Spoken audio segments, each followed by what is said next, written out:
Culture. France. Vous écoutez France Culture. Culture. 6 heures. Vous êtes sur France Culture. France Culture. Réflexion, analyse, découverte, émotion. Aventurez-vous dans France Culture.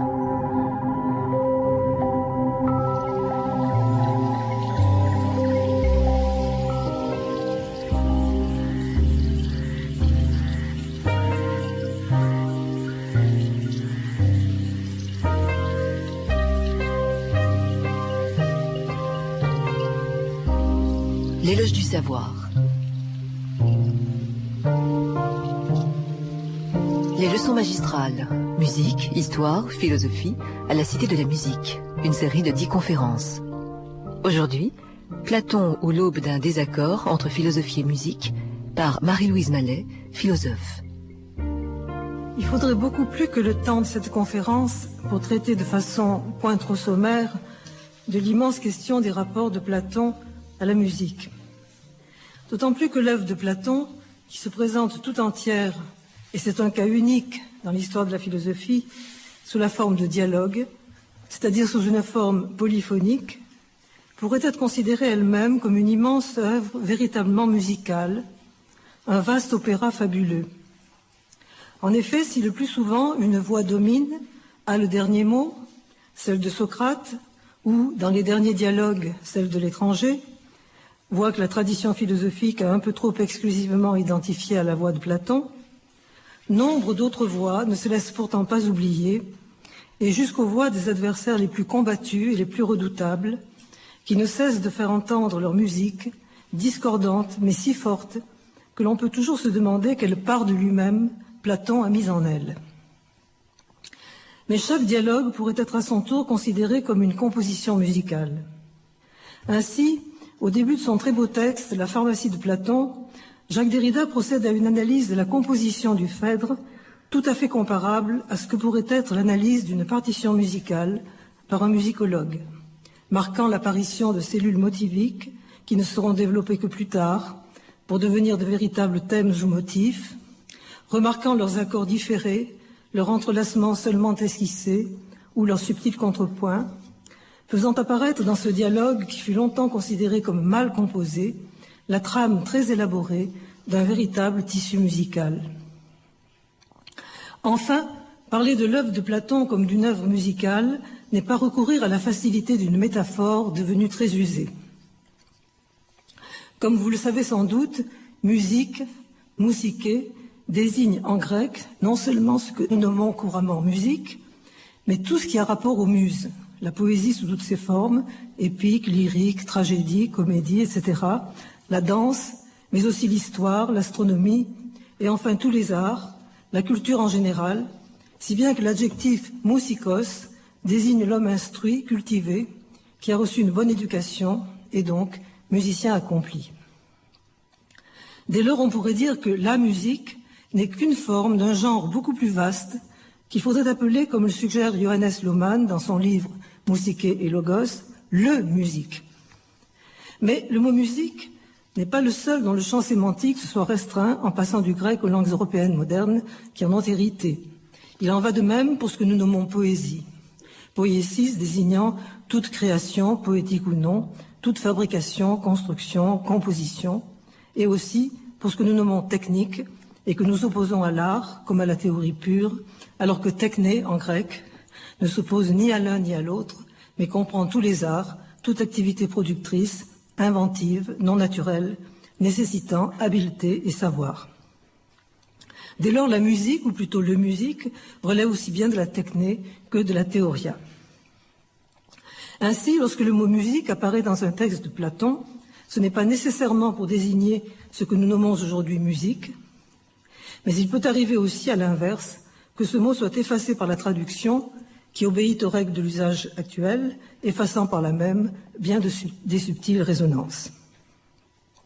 Cependant, il est bien des textes où l'emploi du mot musique désigne à l'évidence un certain art des sons, pour en rester à cette définition très générale, ce qui n'exclut pas pour autant qu'il garde à l'horizon son sens plus large. On se souvient du début du Phédon. Le navire du pèlerinage à Délos est de retour. Socrate doit donc mourir avant la fin du jour. Ses amis arrivent, éperdus de douleur, et trouvent à leur grand étonnement un homme heureux, qui leur enjoint de ne pas se lamenter, et la conversation s'engage.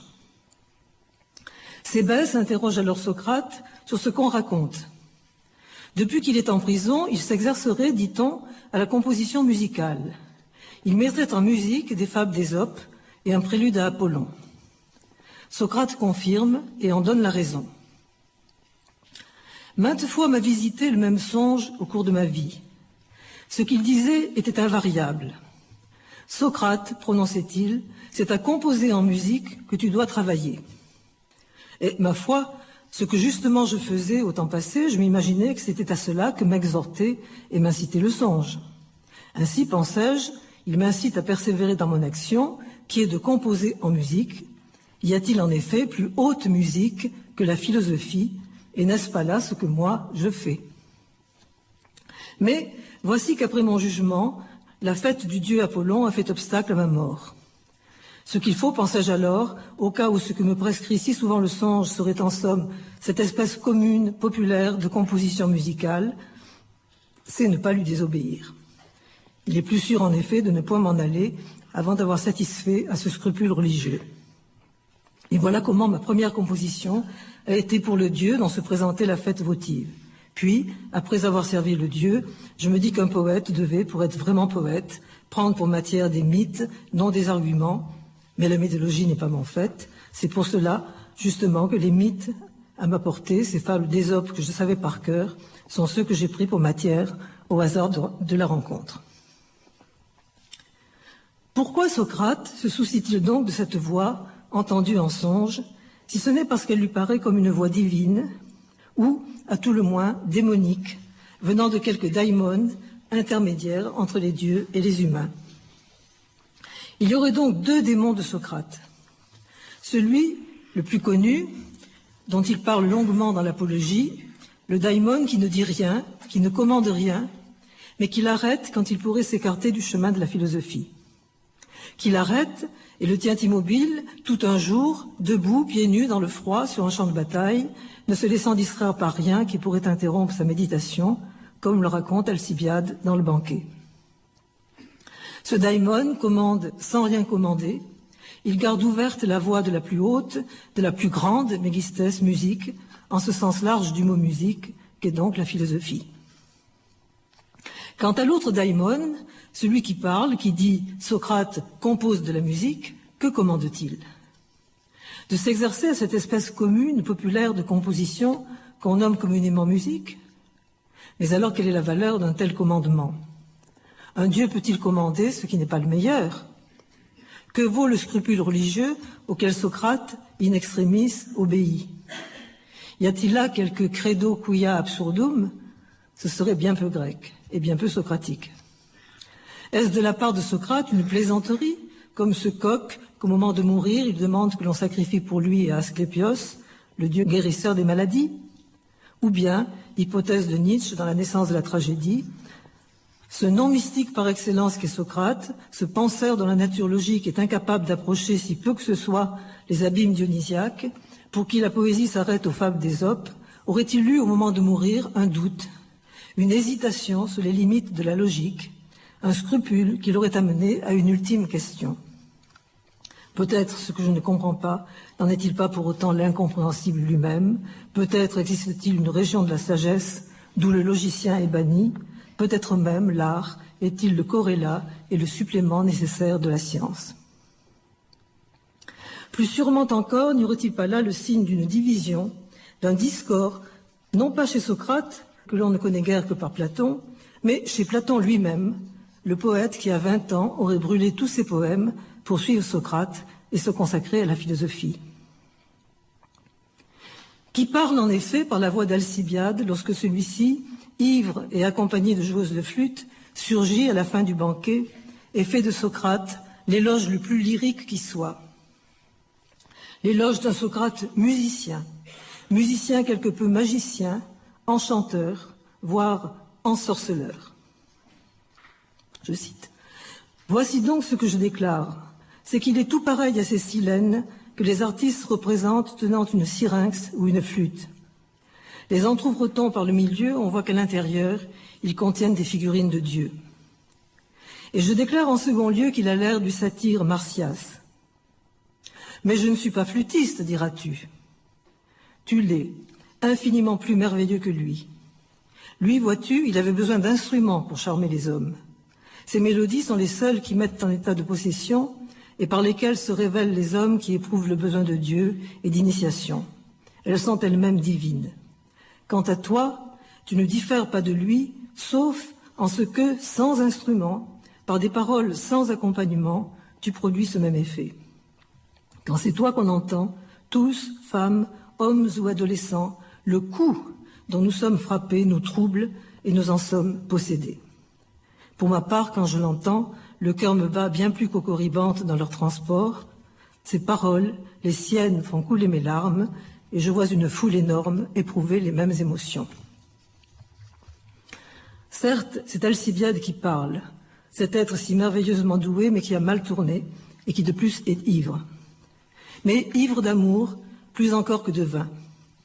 Et l'on ne peut s'empêcher, je crois, d'entendre Platon dans sa voix. Il y aurait donc possession et possession quant à la musique philosophique. Celle qui peut rendre fou, comme Alcibiade, celle qui pousse à philosopher sans se laisser distraire, c'est le cas de Socrate, puis de Platon. Il y aurait là comme une sorte de discorde, mais entre quoi et quoi? Entre la philosophie et la musique? Mais si la philosophie est elle-même musique, alors entre la musique et la musique, à l'intérieur même de la musique? Ici, une brève parenthèse. Je me suis aperçu très tardivement que le titre que j'avais donné pour ma conférence avait été parfois transcrit avec une légère inexactitude. Ce titre était Platon ou l'aube d'un discord, et non d'un désaccord, entre philosophie et musique. Je n'accuse personne, le mot discord a disparu de bien des dictionnaires aujourd'hui, et son sens est littéralement le même que celui de désaccord. Si je l'avais cependant préféré, c'est parce qu'il n'est pas la négation pure et simple de l'accord. Parce qu'il peut se produire aussi au sein de l'accord, qu'il est plus de l'ordre du dissentiment, voire d'un obscur malaise que de l'argument, et enfin parce que, suivant une remarque de Littré, à la différence du désaccord, le discord n'implique pas que l'accord ait régné précédemment. Ce discorde donc, entre musique et musique, on peut le retrouver dans le mythe des cigales, ce mythe que Platon invente dans le Phèdre. Le voici. Jadis, les cigales étaient des hommes, avant la naissance des muses. Puis, quand les muses furent nées et qu'on eut la révélation du chant, parmi les hommes de ce temps, il y en eut qui furent à ce point mis par le plaisir hors d'eux-mêmes que de chanter leur fit omettre le manger et le boire et qu'ils trépassèrent sans eux-mêmes s'en douter. Ce sont eux qui, à la suite de cela, ont été la souche de la gent cigale. Elle a des muses reçu le privilège de n'avoir, une fois née, aucun besoin de se nourrir et de se mettre cependant, estomac vide et gosier sec, tout de suite à chanter jusqu'à l'heure du trépas, et puis après d'aller trouver les muses pour leur rapporter qui les honore ici-bas. Ainsi, à Terpsichore, les hommes qui l'ont honoré dans les chœurs et les danses, à Erato, ceux dont les poèmes d'amour sont l'occupation, et aux autres de même. Or, à l'aînée, Calliope, et à sa cadette, Uranie, ceux qu'elle signale, ce sont les hommes qui passent leur vie à philosopher et qui honorent la musique propre à ces deux muses. Car, entre toutes, avec le ciel pour principal objet et les questions de l'ordre divin, aussi bien qu'humain, ce sont elles qui font entendre les plus beaux accents. Ce sont donc ces hommes mis hors d'eux-mêmes par le plaisir du chant, tellement possédés par le chant qu'ils en oublient de vivre, qu'ils en deviennent comme inconscients, au point de trépasser sans s'en apercevoir, c'est-à-dire comme sont censés périr les animaux selon toute la tradition philosophique, qui sont transformés en cigales. Or, on le sait, et c'est un thème récurrent chez Platon, et ici même dans le Phèdre, dans le récit eschatologique du mythe de l'âme comme attelage ailé, lors de la transmigration à laquelle sont vouées les âmes, la réincarnation dans un animal est le degré le plus bas.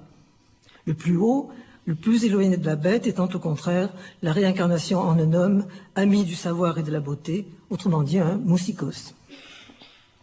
D'ailleurs, ces hommes devenus cigales n'ont plus d'autre fonction en dehors de ce chant continuel et mortifère que d'aller après leur mort rendre compte aux muses de la fidélité ou de l'infidélité de leurs adeptes. Nous retrouvons alors la différence entre musique et musique. Ce sont au contraire les hommes qui passent leur vie à philosopher qui sont les plus grands musiciens, et non ceux que le chant met hors d'eux-mêmes, ceux qui honorent la musique de Calliope, la première de toutes les muses, et d'Uranie, muse de l'astronomie, toutes deux muses supérieures et qui font entendre les plus beaux accents.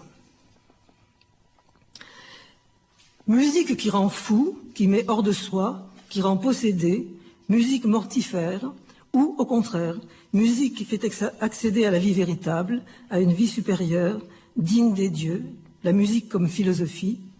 Nous avons là, concernant la musique, quelque chose de la structure discordante du pharmacone, qui peut être aussi bien drogue, poison, que remède. Filtre magique qui sauve ou qui tue, l'un pouvant toujours se renverser dans l'autre. Or, ce pharmacone, comme aussi le pharmakeuse qui le détient et l'administre, pharmacien, sorcier, magicien, empoisonneur et guérisseur, et nous avons déjà vu que le musicien n'est pas sans présenter quelques traits communs avec lui, pharmakeuse qui peut devenir à son tour un pharmakos, c'est-à-dire le bouc émissaire, le maudit que l'on expulse ou immole pour purifier la ville. Jacques Derrida, dans ce texte La pharmacie de Platon, précédemment cité, en a fortement et subtilement montré le fonctionnement essentiel et structurant dans toute la pensée de Platon. Cette dualité, ce discorde à l'intérieur de la musique, ou entre la musique commune et la musique comme philosophie, pourrait être symbolisé dans l'œuvre de Platon par l'opposition entre la figure d'Apollon et celle du satyre Marsyas, c'est-à-dire aussi entre la lyre et la flûte. Satyre ou Silène, Marsyas est le musicien des cultes orgiastiques en rapport avec Dionysos, dont le nom signifierait, d'après le Cratyle, celui qui donne le vin, ce vin qui donne au buveur l'illusion d'avoir la raison dont il manque. La légende raconte qu'ayant défié Apollon en prétendant que la musique de la flûte était plus belle que celle de la lyre, Marsyas fut vaincu et cruellement supplicié par lui. Et Platon, à son tour, prend toujours le parti d'Apollon, de la lyre ou la cithare contre Marsyas, la flûte, l'aulos et tous les instruments à vent apparentés à celle-ci. Or, Apollon, toujours d'après le Cratyle, dieu de la souveraineté spirituelle de la raison, dieu de la divination, de la médecine, de la science de l'arc, il est celui qui atteint toujours son but, est aussi dieu de la musique. Je cite. Enfin, en ce qui concerne l'art musical, voici ce qu'on doit supposer. Il faut entendre cette rotation simultanée qui se fait dans le ciel, ce qu'on appelle révolution, poloi, comme dans l'harmonie du chant, ce qui se nomme consonance, symphonia. Car tous ces mouvements, affirment les esprits versés dans la musique et l'astronomie, se règlent tous en même temps sur une harmonie, harmonia. Ce Dieu préside à l'harmonie en les déterminant tous simultanément, et chez les dieux et chez les humains. Or, avec cette figure d'Apollon, nous touchons à ce qui est sans doute la source de la conception de la philosophie comme la plus haute musique, comme la vraie musique, c'est-à-dire à l'une des sources lointaines de la pensée de Platon, le pythagorisme. Le pythagorisme, rapporté à la figure en partie légendaire de Pythagore, est moins une doctrine qu'une sorte de vision du monde qui a irrigué la pensée grecque et toutes les philosophies présocratiques et qui, au-delà, a continué à exercer une influence importante. On pourrait en résumer l'intuition première en reprenant la formule d'Aristote. Le monde en son tout et en tous ses phénomènes n'est rien d'autre qu'une exposition, mimesis, de rapports numériques. Le cosmos, ordre et beauté, comme son nom l'indique, est harmonie. Or, l'harmonie signifie d'abord l'ajointement. À l'origine, ajointement de planches, de pierres, jointure de deux os, etc. Ainsi, dans le cosmos, tout est en harmonie, relié, ajointé. Le ciel et la terre, mais aussi l'âme et le corps, l'homme avec le cosmos. Cette harmonie est musique. Non que la fameuse harmonie des sphères, qui fait encore rêver aujourd'hui, signifie que les corps célestes, dans leur évolution, fassent entendre des sons mélodieux, mais que leurs mouvements obéissent au même rapport numérique que les harmonies musicales. Par exemple, le nombre, fondement de toute chose pour les pythagoriciens, nombre sacré sur lequel ils prêtaient leur serment, la tétractis, c'est-à-dire le nombre quaternaire, le nombre 10, est formé de l'addition des 4 premiers nombres, 1, plus 2, plus 3, plus 4. Or, la théorie musicale pose, à partir de la division de la corde, qu'il n'y a que 3 accords consonants qui sont en symphonia.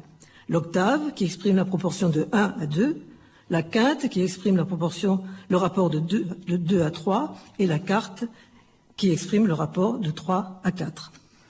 À partir de là se répartissent les tons fixes et les tons mobiles, et selon que le tétracorde est conjoint ou disjoint, se définissent les différents systèmes musicaux ou harmonies, ou encore modes selon une traduction dominante qui, compte tenu de l'évolution historique du mot, prête à équivoque. Donc système mixolydien, lydien, phrygien, dorien, hippolidien, hippophrygien, hippodorien, pour s'en tenir aux 7 systèmes fondamentaux. Quant à ce qu'on nomme l'éthos des modes, ou plutôt des harmonies, étant donné que tout dans le monde est en résonance, que l'harmonie de l'âme est la même chose que l'harmonie du corps et que l'harmonie du cosmos, pour les pythagoriciens, il va de soi. D'ailleurs, mélos a d'abord signifié, et encore chez Homère, l'ajointement des articulations du corps, et l'on peut dire que la structure mélodique est parfaitement identique à une façon déterminée de penser et de sentir que les sons, en leur acoustique, manifestent à l'extérieur. Impossible ici d'entrer plus avant dans cette théorie musicale, mais il faut seulement en souligner l'aspect théorique précisément. D'ailleurs, chez les pythagoriciens, la mathématique est avant tout théorique, c'est-à-dire considération contemplative des rapports entre les nombres, plutôt que pratique du calcul. Et le véritable musicien, pour eux, n'est pas celui qui sait jouer habilement d'un instrument de musique ou chanter d'une belle voix, mais celui qui est capable de penser théoriquement les rapports harmoniques entre les sons. Quant à Platon, on se souvient de cette inscription qu'il aurait placée à l'entrée de son académie, que nul n'entre ici s'il n'est géomètre. On pourrait donc s'attendre à ce que cette conception mathématique de la musique lui rende celle-ci en tout point estimable. La musique n'est-elle pas, de tous les arts, le seul, avec l'architecture, à avoir ainsi donné lieu à une approche purement théorique, mathématique? N'est-elle pas dès lors proche de la philosophie? La philosophie pourrait n'être ainsi que le degré supérieur de la musique, la plus haute musique, une musique devenue pleinement consciente d'elle-même. Et souvent, dans ces textes, Platon aura recours à la notion d'harmonie pour caractériser la vertu de l'âme, par exemple. La justice ou la tempérance sont ainsi définies comme harmonie de toutes les autres vertus, ou encore la cité juste et bien gouvernée. Comparaison d'autant plus aisée qu'en grec, comme on vient de le voir, harmonie n'a pas un sens exclusivement, ni même principalement musical. Enfin, dans le Timée, dialogue sans doute le plus pythagoricien de Platon, la théorie musicale est partout présente dans les explications de l'organisation du monde par le démiurge, et tout particulièrement dans le passage fort difficile concernant la création de l'âme du monde et de sa structure harmonique. Mais si le pythagorisme a marqué profondément la pensée cosmologique de Platon, il n'en va pas de même dans les domaines de l'éthique, de la politique et de la métaphysique. Si les mathématiques sont en effet la propédeutique nécessaire à l'accès à la philosophie, si elles exercent l'esprit à se détacher du sensible pour accéder à l'intelligible, la dialectique, elle, va bien au-delà. Elle doit, comme l'illustre l'allégorie de la caverne dans la République, s'élever au-delà des ombres que sont les réalités sensibles, jusqu'à la réalité véritable des idées et jusqu'à l'idée du bien, symbolisée par le soleil et sa lumière, source de toutes les essences et de toute vérité, et qui est elle-même au-delà de l'essence. Quant à la musique, il convient de se méfier des métaphores que l'harmonie peut susciter. Dans le Phédon, par exemple, Socrate refuse que l'on dise que l'âme est au corps comme l'harmonie est à la lyre. Car si l'on casse la lyre, l'harmonie disparaît, alors que demeurent encore les parties de la lyre brisées. À l'inverse, l'âme est immortelle, et c'est elle qui demeure lorsque le corps, qui n'est que sa prison, meurt et se décompose. Enfin, la musique n'est pas seulement la théorie musicale, même si celle-ci reste bien pour Platon la vérité de la musique, celle à laquelle seuls les esprits capables de philosophie accèdent. La musique, c'est aussi celle que, plus ou moins compétents, ou plus ou moins fidèles à la théorie, composent les musiciens, ceux qui fabriquent des musiques, les poétesses, qui ne savent jamais tout à fait ce qu'ils font, et aussi celles que font entendre les joueurs de flûte ou de sitar, bref, celles que l'on écoute et dont les effets ne sont pas seulement théoriques. De plus, on trouve dans le Timée quelques pages sur l'audition en général qui ont de quoi inquiéter même un adepte du pythagorisme.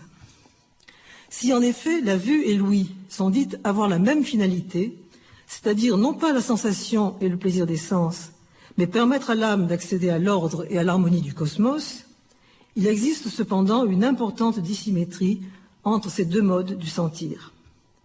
La vue se passe tout entière dans la tête, siège corporel de l'âme immortelle. Il y a un rapport direct entre l'œil et l'âme. De plus, le regard est décrit comme actif. Les yeux sont nommés des portes-lumière. Le regard est un feu qui va au-devant de son semblable, la lumière, et qui transmet à l'âme les mouvements de cette union. Et il y a entre le regard, la vue et la pensée plus qu'une ressemblance. Alors que l'audition est passive, l'ouïe reçoit le son qui est un coup et transmet cet ébranlement à la tête et à l'âme. Souvent dans les dialogues, l'oreille est comparée à un réceptacle passif. Ainsi dans le Phèdre, par l'oreille je me suis empli à la façon d'une cruche. Ou bien dans la République, l'ordon qu'un homme laisse verser en son âme par le canal des oreilles comme par un entonnoir, etc. Mais de plus, le mouvement du son ne s'arrête pas à la tête et à l'âme. De la tête, il redescend au foie où il s'achève. Or, le foie, organe qui se trouve situé comme un intermédiaire entre la zone du cœur et du poumon, au-dessus du diaphragme, siège de l'âme irascible, capable de se ranger au commandement de la raison, et la zone inférieure, sous le diaphragme, siège de l'âme appétitive, qui, telle une bête sauvage, est la plus étrangère à la raison, ces deux âmes étant mortelles. Le foie, donc, est le siège de l'imagination. L'imagination est ainsi située à une place qui sera désormais classique dans toute l'histoire de la philosophie, intermédiaire entre la raison et la déraison, des pulsions, capable d'influer sur celle-ci non par des arguments, mais par des images et des fantômes, comme il est dit ici, pour les dompter, les épouvanter, mais aussi susceptible de se laisser épouvanter et dominer par elles, d'être troublé en retour. Le foie est l'organe du se sentir, du s'éprouver, de l'humeur, douce ou amère, et la bile noire est censée être la cause de la mélancolie. Ainsi, tout ce qui agite le foie trouble l'être dans son ensemble. La musique, donc, qui passe par les oreilles, lorsqu'elle arrive au foie, peut donc en retour, comme un pharmacone, troubler l'âme au lieu de l'ouvrir à l'harmonie du monde. Seule l'étude approfondie des harmonies, l'intellection, pourra surmonter ce trouble et restituer à l'âme sa vocation céleste. D'où la nécessité, selon Platon, de contrôler étroitement la place de la musique dans la cité, de légiférer quant aux formes qu'elle peut prendre et celles qu'il faut interdire, et cela commence avec le contrôle du rôle de la musique dans l'éducation des futurs citoyens. Les deux immenses dialogues que sont la République et les lois consacrent à ce problème de nombreuses pages. Et la musique est abordée sous l'angle de l'éthique et de la politique, c'est-à-dire pour Platon en rapport avec la question de la vérité. Car il ne sépare pas le bien et le vrai, comme il n'est pas de beauté non plus, selon lui, là où il n'y a pas de vérité. Mais pourquoi la musique occupe-t-elle une place si importante dans cette problématique? Tout d'abord parce qu'elle occupe nécessairement une place capitale dans l'éducation. Il y a là, certes, un trait de la culture grecque de l'époque, pour laquelle il n'y a pas d'homme cultivé, d'honnête homme en quelque sorte, là où il n'y a pas eu d'éducation musicale. Mais Platon y ajoute quelques raisons plus théoriques. Les très jeunes enfants, du fait de la faiblesse de leur âme, sont, dit-il, agités par la peur. Ils ont donc besoin d'être sans cesse bercés comme dans un navire. Ces mouvements rythmés venus de l'extérieur calment les mouvements internes de leur frayeur, comme les enchantent et les apaisent les berceuses que leur chante leur mère. Ensuite, l'enfant, comme tout être jeune, est incapable de rester calme. Je cite, « Aucun être ne possède jamais, quand il vient au monde, toute la somme de raisons que doit avoir son âge adulte. Or, dans le temps où il n'a pas encore son compte d'intelligence, chacun est fou et crie sans règle. Et dès qu'il se dresse sur ses pieds, sans règle encore, il se met à sauter, à gambader. Mais, à la différence des animaux, l'enfant humain possède l'aptitude à accéder au sens de l'ordre et du rythme. Et c'est la musique et la danse qui l'éduquent à cela. On peut noter au passage que le rythme sera toujours conçu chez Platon comme ordre et mesure des mouvements. Ce qui illustre la distinction que fait Benveniste entre le sens primitif de rythme, rhythmos, qui, à la différence de schéma ou d'eidos, désigne la forme dans l'instant qu'elle est assumée par ce qui est mouvant, mobile, fluide, forme improvisée, momentanée, modifiable, soit une manière particulière de fluer, sans fixité ni nécessité naturelle, conforme au prédicat essentiel de la nature des choses dans la philosophie ionienne depuis Héraclite. Distinction donc entre ce sens primitif et la transformation de ce sens sous l'influence du platonisme, puis de l'aristotélisme, qui, associant le rhythmos au métrone, fait désormais du rythme l'ordre mesuré des mouvements, une activité continue décomposée par le maître en temps alternés.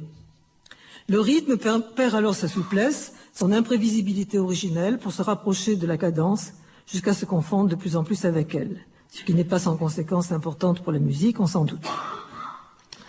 Le rythme donc, comme ordre mesuré des mouvements, inculque à l'enfant de bonnes habitudes de maîtrise de soi. De même que l'incantation par le chant, par la musique en général, lui inculque des attitudes éthiques que sa raison n'est pas encore capable de comprendre. Platon insiste beaucoup sur l'importance de ce qu'il nomme les empreintes que forme l'éducation. Par exemple, ne sais-tu pas qu'en toute chose, la grande affaire est le commencement, arché, principalement pour tout être jeune et tendre, parce que c'est à ce moment qu'on façonne et qu'on enfonce le mieux l'empreinte, tupos, dont on veut marquer un individu. L'éducation, donc, imprime dans l'individu les archétypes de son être futur, d'où l'importance de ne pas lui en inculquer de mauvais. Et la musique étant au tout commencement de l'éducation, et tout au long de celle-ci, il est donc capital d'en régler l'usage. Je cite, « Si la musique est la partie maîtresse de l'éducation, c'est parce que le rythme et l'harmonie sont particulièrement propres à pénétrer l'âme et à la toucher fortement, et que, par la beauté qui les suit, ils embellissent l'âme si l'éducation a été donnée comme il convient, tandis qu'elle s'enlaidit dans le cas contraire. Tout en louant les belles choses et en les recueillant joyeusement dans son âme pour en faire sa nourriture et devenir un honnête homme, on blâme les vices, on les hait dès l'enfance, avant de pouvoir s'en rendre compte par la raison, et quand la raison vient, on l'embrasse et la reconnaît comme une parente, avec d'autant plus de tendresse qu'on a été nourri dans la musique. C'est donc parce que la musique, plus que tout autre élément de l'éducation, touche l'âme au plus profond, qu'elle a tellement d'importance. Mais c'est pour la même raison que, comme un pharmacone, elle peut être aussi bien poison que remède. D'où l'extraordinaire sévérité de Platon envers la musique dans la République, comme dans les lois. Dans la République, il interdit dans la cité toutes les harmonies qu'il considère comme nocives. Les harmonies dites plaintives, la lydienne mixte, la lydienne aiguë et autres semblables, car l'homme vertueux ne doit pas, même dans le malheur, se lamenter. Ces harmonies sont pernicieuses, même pour les femmes, qui doivent, elles aussi, garder un maintien convenable. Les harmonies dites molles sont aussi à bannir. La lydienne, une harmonie dite ionienne, car elles incitent à la paresse. Restent seules acceptables la dorienne et la phrygienne, car elles conviennent seules à l'homme vertueux, c'est-à-dire courageux et pacifique, volontaire mais sans violence, qui se conduit en toutes circonstances avec sagesse et modération. Ce critère revient comme un leitmotiv aussi bien dans la République que dans les lois. Mais de plus, et c'est un principe d'une grande importance, l'harmonie et le rythme doivent s'accommoder aux paroles. Cela implique qu'il n'y a de musique acceptable que si elle accompagne des paroles elles-mêmes acceptables, c'est-à-dire qui disposent à la vertu et qui énoncent la vérité. L'autre conséquence, c'est que la musique n'est pensée qu'en tant qu'accompagnement de paroles, d'où la nécessité d'un accompagnement instrumental réduit au strict nécessaire, en nombre comme en complexité. La lyre et la cithare seules, et non les nouveaux instruments, harpe, pectis, etc., à cordes nombreuses, le moins possible de flûte, seule la syrinx, la flûte champêtre est admise. Il s'agit toujours de préférer Apollon, les instruments d'Apollon, à Marsyas et aux instruments de Marsyas. La condamnation de l'holos, improprement traduit par flûte, est significative. L'holos, dit Platon, n'est-il pas l'instrument qui a le plus de sons, et les instruments même qui rendent toutes les harmonies ne sont-ils pas des imitations de l'holos? L'holos dont l'anche pouvait être double et qui était souvent composé de 2 tuyaux, était un instrument déjà polyphonique, aux sons particulièrement instables et troublants, alors que les sons de la lyre, surtout si elle est simple, sont des sons nets, distincts. Enfin, pour les mêmes raisons, il faut bannir les rythmes variés. Le rythme qui doit se régler sur les paroles d'un homme sage et vertueux ne peut être qu'un rythme simple et régulièrement mesuré. De toute façon, l'abus de musique est dangereux, et si, de plus, on s'adonne à la drogue d'une musique enchanteresse mais fondée sur les harmonies à bannir, d'autant plus pernicieuses qu'elles sont belles, Platon le reconnaît au passage, c'est alors un véritable poison. Je cite, « Lors donc qu'un homme laisse la musique l'enchanter au son de la flûte et verser en son âme, par le canal des oreilles comme par un entonnoir, les harmonies suaves, molles et plaintives, et qu'il passe toute sa vie à fredonner et à savourer la beauté du chant, tout d'abord il adoucit par là l'élément irascible qui se trouve en son âme, comme le feu amollit le fer, mais s'il continue à s'adonner à la musique et à ses ravissements, son courage ne tarde pas à se dissoudre et à fondre, jusqu'à ce qu'il soit entièrement dissipé, que son âme ait perdu tout ressort et qu'il ne soit plus qu'un guerrier sans vigueur. Si la nature l'a doué à sa naissance d'une âme molle, cet effet ne se fait pas attendre. Si au contraire elle l'a doué d'une âme courageuse, son cœur est bientôt énervé, impressionnable, prompt à s'emporter et à s'apaiser pour des riens. De courageux qu'il était, il est devenu violent, irascible, atrabilaire. Mais il y a danger plus grave encore venant de la musique. C'est l'innovation, le changement dans les règles, car il entraîne par une sorte de contamination d'allure inoffensive, la perte du respect des lois dans la cité. Je cite, « L'introduction d'un nouveau genre en musique est une chose dont il faut se garder. S'il est vrai qu'on ne peut changer les modes de la musique sans bouleverser les lois fondamentales de l'État. Il est certain que sur ce terrain, le mépris des lois s'insinue facilement, sans qu'on s'en aperçoive, sous couleur d'amusement et sans avoir l'air de faire du mal. Il s'installe petit à petit en se coulant doucement dans les mœurs et dans les habitudes. De là, prenant de la force, il passe dans les contrats que les particuliers font entre eux et des contrats, il s'avance jusqu'aux lois et aux principes de gouvernement avec la dernière insolence, tant qu'à la fin, il ne laisse rien debout, ni dans la vie privée, ni dans la vie publique. Ce point, souligné fortement dans la République, est repris et développé dans les lois jusqu'à l'obsession. Maintenir constantes les règles de la musique est un problème éminemment politique et législatif. C'est ce qu'avait fort bien compris l'Égypte, plusieurs fois invoqué comme modèle et référence dans les lois, en fixant pour l'éternité les règles de la représentation. Je cite, « Depuis longtemps, les Égyptiens ont appris cette vérité. Ce sont les belles figures et les belles mélodies que doit pratiquer dans ces exercices la jeunesse des cités. Ils en ont donc fixé la détermination et la nature, puis en ont exposé les modèles dans les temples. Ces modèles, il n'était permis ni aux peintres, ni à quiconque représente des attitudes d'aucune sorte, de les négliger pour modifier les règles traditionnelles ou d'en imaginer de nouvelles. Aux lois immuables de cette théocratie s'oppose la désastreuse théâtrocratie démocratique à Athènes que Platon critique avec âpreté. Il va même jusqu'à soutenir que c'est par la musique qu'a commencé l'indiscipline démocratique, cause de la décadence d'Athènes. Or, il fut un temps où certains genres musicaux portaient le nom de nom, nomos, c'est-à-dire le nom même de la loi, nomos. C'était au temps des anciennes lois, au temps heureux où le peuple n'avait point la souveraineté des affaires, mais était en quelque sorte l'esclave volontaire des lois, et tout d'abord de celles qui régissaient la musique du temps. À cette époque, la musique était divisée en genres, eidos, et formes, schemata, définies. Je cite, « Ces catégories et quelques autres une fois distinguées, il ne fut plus permis de transformer abusivement un genre de mélodie en un autre. Et l'autorité qui réglait ces matières pour en connaître et juger en connaissance de cause, puis châtier les contrevenants, ce n'étaient pas les sifflets ni des cris discordants de la foule, comme à présent, ni non plus des applaudissements d'honneur de louange. Les gens cultivés s'étaient fait un principe d'écouter pour leur compte en silence jusqu'à la fin, tandis que les enfants, les pédagogues et la masse du public étaient rappelés à l'ordre par la baguette des policiers. C'est avec une pareille rigueur qu'en ces circonstances, le peuple acceptait d'obéir et de ne pas s'enhardir à juger dans le tumulte. Mais tout va se dégrader, ce ne sont plus les législateurs qui jugent de la valeur des chants, et Platon ne cesse de répéter que ces juges n'ont pas à être des musiciens, mais des hommes d'expérience, des vieillards de plus de 50 ans, dont la vie a été vertueuse et qui ont le savoir de ce qu'est la justice. Les musiciens s'érigent désormais en juges, et, puis encore, le plaisir, et surtout le plaisir du plus grand nombre, de la foule, devient le critère des jugements.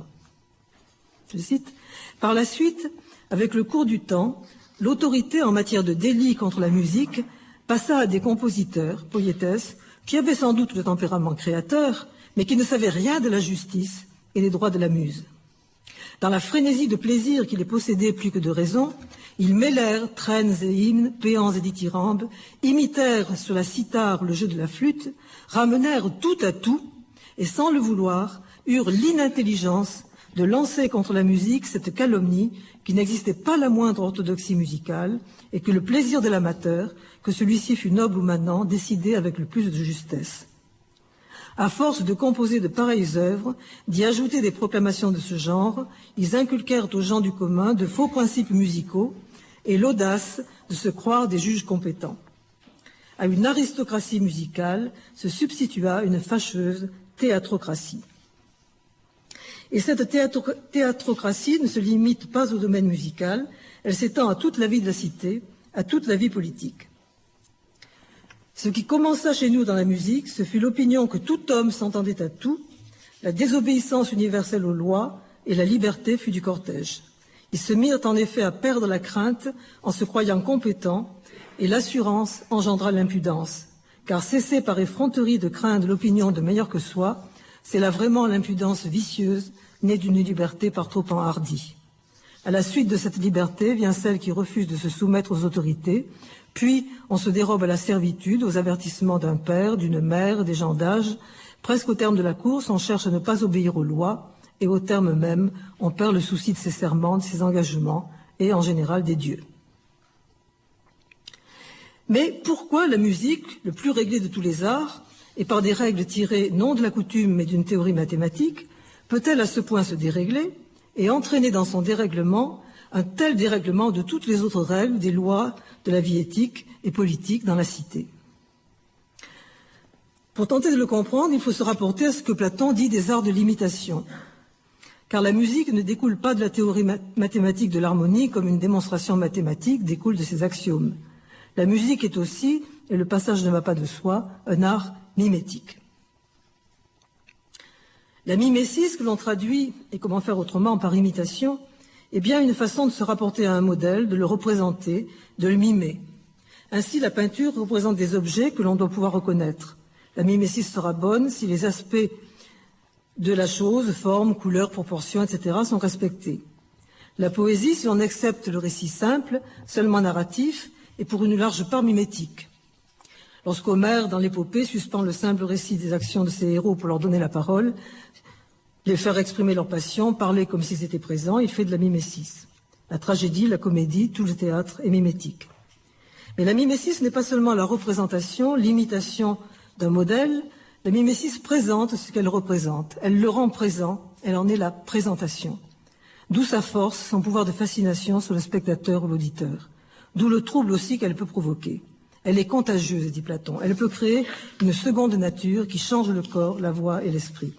Et c'est d'autant plus dangereux que la mimésis ne peut imiter que l'apparence des choses, non leur essence.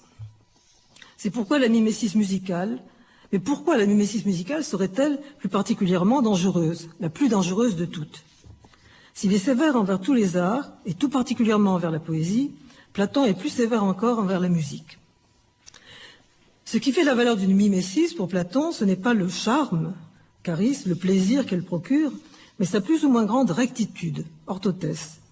Bien qu'elle ne s'en tienne qu'à l'apparence, ce qui d'une certaine façon la condamne toujours déjà comme vaine, sa valeur sera dans sa plus ou moins grande ressemblance avec le modèle du beau.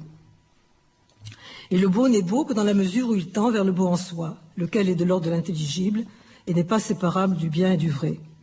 Dès lors, pour juger de la valeur d'une œuvre, il faut connaître ce en quoi elle consiste, car si l'on n'en connaît pas l'essence, ce qu'elle veut exprimer, quel peut être l'original dont elle est en fait l'image, encore bien moins discernera-t-on si l'ouvrage atteint correctement son but ou s'il le manque. Or, il est assez facile de juger les œuvres qui imitent le visible.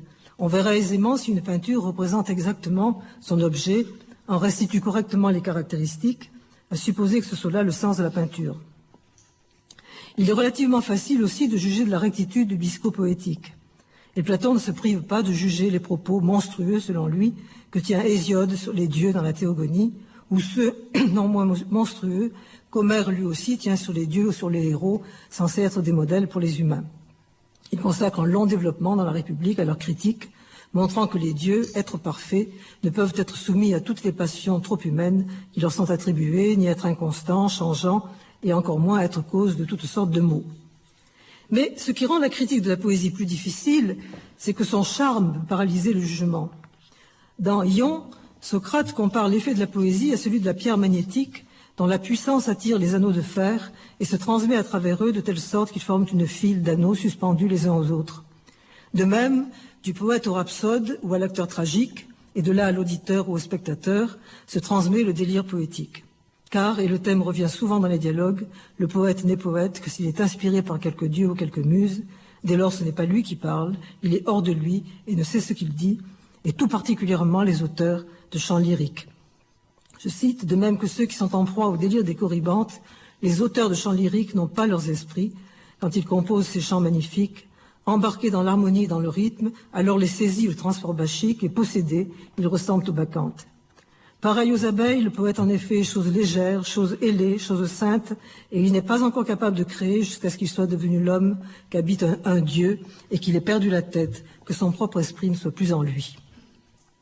Mais cet éloge apparent ne tarde pas à virer en critique. La chaîne d'anneaux suspendus les uns aux autres, la file des poètes, choreutes, maîtres et sous-maîtres de chœur, rhapsodes, acteurs, auditeurs, spectateurs, etc., finit par apparaître comme une farandole insensée de déments, enchaînés les uns aux autres. Et dans la République, le poète, sauf s'il se limite à être le chantre des vertus, sera chassé hors de la cité, tel un pharmacos. Cependant, si troublante que puisse être la poésie, elle parle. Elle dit quelque chose. Et le trouble passé, on peut revenir sur ce qu'elle a dit et en faire un examen critique. C'est ce que fait abondamment Platon chaque fois qu'il critique les poètes. Si la tradition philosophique a peu à peu séparé jusqu'à les opposer, mythos et logos, ils ont eu d'abord des sens très proches. Et le mythos, comme récit, n'est pas étranger au logos, n'échappe pas à sa prise lorsque celui-ci en vient à désigner la voix de la raison. Mais il n'en va pas de même en ce qui concerne la musique. La musique en tant que telle ne parle pas, ne représente pas non plus comme un tableau ou une sculpture un objet aisément déterminable. Mimétique, elle mime des affects, des manières de sentir, de se sentir, des manières d'être qui ne se laissent pas fixer, observer, contempler, théoriser comme un objet. Son modèle, c'est l'éthos, le caractère, mais l'éthos relève plus du rythme au sens ancien dégagé par Benveniste que de la forme, eidos ou schéma. Elle est aussi par là même la mimésis la plus troublante et la plus dangereuse parce que ce qu'elle mime pénètre d'autant plus l'auditeur qui ne sait pas ce qui lui arrive, qui ne peut pas le mettre à la distance objectivante qui permet le point de vue théorique, critique. Elle est donc de tous les arts celui qui demande le plus de circonspection, dit Platon, mais aussi celui qui est le plus difficile à juger. L'erreur, dit-il, y est particulièrement funeste, la musique pouvant entraîner de mauvaises mœurs, de mauvaises dispositions. Mais elle est aussi la plus difficile à percevoir. Si au moins les compositeurs s'en tenaient à quelques harmonies et à quelques rythmes simples, le danger serait limité, mais ce n'est pas le cas. Et Platon se livre dans les lois à une critique d'une violence extrême de la musique de son temps, à laquelle il reproche un engouement stupide et sans frein pour la nouveauté, pour la virtuosité instrumentale, les vulgarités des tours de passe-passe à la flûte et à la cithare, qui cachent une totale absence de culture musicale chez des musiciens qui font passer l'oreille avant l'esprit, qui tracassent les cordes au lieu de se demander quels sont les nombres harmoniques et ceux qui ne le sont pas, et d'où vient entre eux cette différence. Tout cela conduisant à ne plus respecter aucune des règles jusque-là considérées comme immuables et constituant une offense faite aux muses.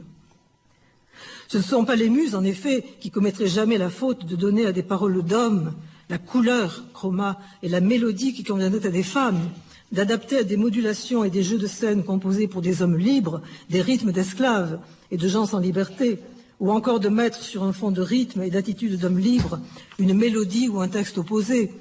Elle n'irait pas mêler dans la même œuvre des cris d'animaux, des voix d'hommes, des bruits d'instruments et toutes sortes de sons confus, puisqu'il s'agit de n'exprimer qu'une chose. On remarquera que ce que Platon reproche ici à la musique, c'est d'abord le mélange des genres. Faire chanter à des hommes des mélodies féminines sur des rythmes serviles, à supposer que l'on puisse déterminer de tels genres en musique. Pire encore, y mêler des cris d'animaux, et là encore on peut se demander ce qu'est un cri d'animal en musique. Enfin, ajouter à tout cela des bruits d'instruments émettant toutes sortes de sons confus, mélange que le défaut de représentation rend moins perceptible que dans d'autres arts. Et ce mélange véritablement cacophonique, cette débauche chromatique, ne peuvent manquer d'évoquer le bariolage, la bigarrure, qu'il y a, qu'il reproche dans la République à la démocratie. Alors que la musique devrait n'exprimer, dit-il, qu'une chose, simple, claire, unique et unifiante pour les citoyens, c'est-à-dire la vertu ou encore la raison. Or, à ce reproche déjà rédhibitoire, Platon en ajoute un autre, pire encore, dit-il. Nous avons vu précédemment que l'harmonie et le rythme devaient s'accommoder aux paroles, que la musique n'était pensée qu'en tant qu'accompagnement de paroles. Or, qu'arrive-t-il lorsque la musique s'émancipe de ce lien avec la parole? Le comble de la détérioration de la musique, son naufrage. Je cite, « Et pour comble, les compositeurs produisent des mélodies rythmées sans parole, pour le seul jeu de la cithare et de la flûte, holos. Et en tout cela, il est fort difficile de discerner ce qu'exprime un rythme et une harmonie qui ne répondent à aucun texte, où le langage n'a point de place, et quel modèle ils imitent parmi les modèles dignes de ce nom. Là où la musique s'émancipe du langage, c'est tout son sens qui semble disparaître. On ne sait plus ce qu'elle exprime, ni si elle veut dire encore quelque chose. Or, une vingtaine de siècles plus tard, on trouverait chez Hegel des critiques tout à fait semblables. J'ai tenté d'analyser ailleurs combien, dans son esthétique, à la différence des autres arts, il a de difficultés à penser la musique. Mais cette difficulté culmine lorsqu'il s'agit de la musique dite indépendante, c'est-à-dire celle qui n'accompagne pas la parole, la musique sans texte, purement instrumentale, qu'il a tendance à réduire à un pur jeu formel, dénué de sens, sinon à la rigueur pour les connaisseurs, qui peuvent y saisir des règles, mais toujours formelles et vides. Et ce ne sera pas le seul point de rencontre avec Platon. Platon est donc à l'aube d'un discord à l'intérieur même de l'oreille du philosophe. Le philosophe entend le logos, c'est-à-dire qu'il voit les idées, les concepts. Même si c'est d'un voir tout spirituel, ce voir garde toutes les structures du regard qui met en face, maintient sous sa garde, s'attarde, revient, compare, pèse, bref, théorise, contemple ou construit des idées, et eidos ou idéa en grec, c'est la forme qui se donne à la vue. Le regard théorique se maintient en présence de la chose et maintient la chose en présence. Et donc, lorsqu'il s'agit de musique, l'oreille philosophique est à l'aise avec la théorie musicale. À l'aise, car avec la seule théorie, il n'y a rien à entendre. Une théorie musicale n'est que théorique, et ne suffit jamais à engendrer une musique, comme il ne suffit pas de connaître les gammes ou les tonalités pour composer une musique et qui soit belle. Mais l'oreille du philosophe s'affole dès qu'il n'y a plus rien à voir, quand ce qui arrive passe sans rien dire, sans s'arrêter, sans pouvoir être maintenu sous la garde d'un regard, fût-il spirituel, mais non sans ébranler tout l'être, sans le troubler obscurément, et sans qu'on puisse, comme avec un pharmacone, établir avec certitude si ce trouble est un bien ou un poison. Comment attribuer à l'être ce qui n'est jamais dans le même état, demande Socrate à la fin du Cratyle. Aucune connaissance ne connaît l'objet auquel elle s'applique s'il n'a point d'état déterminé. Pas de connaissance non plus si la connaissance doit sans cesse changer. Et la conséquence dès lors est terrible, d'où il suit qu'il n'existe ni de sujet pour connaître, ni d'objet à connaître. C'est bien ce que la philosophie ne peut supporter. Il faudrait plus d'une longue journée pour développer ce discours. Je n'en avais annoncé que l'aube.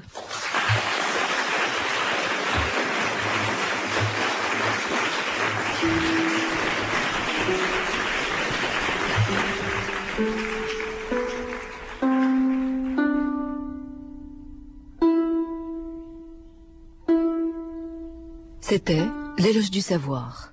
Les leçons magistrales, musique, histoire, philosophie, à la Cité de la musique. Aujourd'hui, Platon ou l'aube d'un désaccord entre philosophie et musique par Marie-Louise Mallet. Une conférence enregistrée le 21 octobre dernier. Réalisation, Malika Mescache.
Nicolas Demorand, bonjour à tous et bienvenue sur France Culture, il est 6h58.